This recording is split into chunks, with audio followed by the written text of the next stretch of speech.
Silence is directed by Martin Scorsese and tells the story of two Portuguese Jesuit priests, playing the film by Adam Driver and Andrew Garfield, who travel to Japan to basically rescue their mentor. For hundreds of years, Christians have been going to Japan trying to convert the Japanese people to Christianity. However, over the years, their welcome has kind of worn, and the Japanese have retaliated, killing anybody who dares even utter the word Christianity. So their quest to rescue their mentor is quite a dangerous one. This is a movie that I have been looking forward to for years. From when I first heard about it, I feel like 3 or 4 years ago, I was ready. I knew that Martin Scorsese could take this story, take this material, and really make something special and impactful out of it. And you guys, I am so happy to say this movie does exactly that. Silence is flat out one of the best movies of 2016, hands down.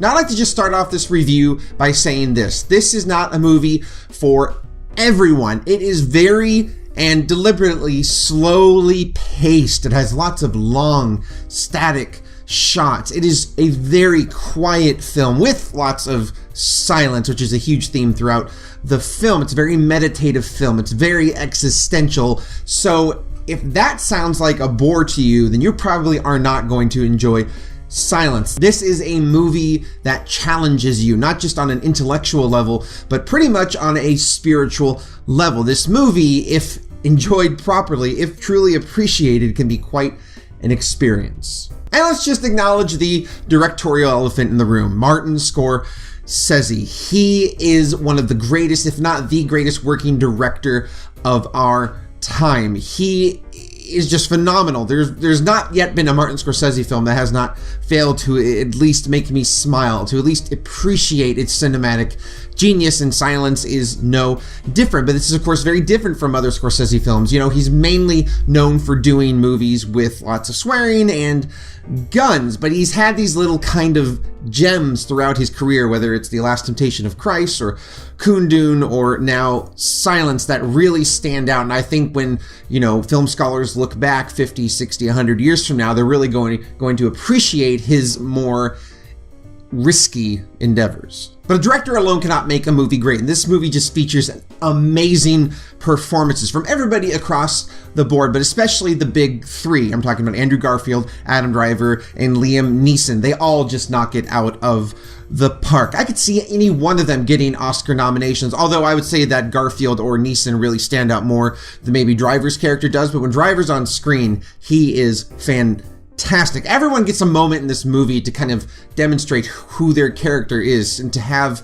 a change, or at least a conclusion to their character throughout the film. And the performances are so nuanced. They could have easily been one note. They could have been historical bores. They could have been underwritten or overwritten, but it's all handled so perfectly, from acting to the writing and to the direction. But there is one more performance in the film that really stood out to me, and that was Issei Ogata's The Inquisitor. He wasn't in the film a lot. If he gets any sort of nominations, which I think he definitely deserves, it'll probably be in a supporting role, but his presence is in the film the whole time. You feel his aura in the film the entire time. He gives a curious and terrifying and interesting performance in the film, and you don't know whether to like the guy or hate the guy. You don't know if he's deep and philosophical or if he's just like a savage killer. He plays that role so well. Is such a fascinating character and a great villain for the film. So guys, you've heard my review. You know by now whether or not you are interested in going to see Silence. Again, it is a slowly paced film. It is very dialogue heavy. It is 3 hours long, and it does tackle very challenging issues and really challenges you intellectually and, as I said, even spiritually. So if that's not your cup of tea, you're not going to enjoy Silence. But if you enjoy cinema itself, I think all cinephiles will appreciate Silence because, of course, it's directed by the Martin Scorsese. You may not end up loving the film, but you will at least appreciate Scorsese's deliberate cinematic techniques. So I'm gonna go ahead and give Silence an A+. So if you got a chance to see Silence, go and comment and tell me what you think about it. Where do you think it ranks among Martin Scorsese's films, and what do you think its Oscar chances are? And as always, guys, thank you so much for watching. If you like this video and want to see some more stuff, go click like and subscribe below. And until next time, I'm Leighton Eversole, keeping your movie healthy.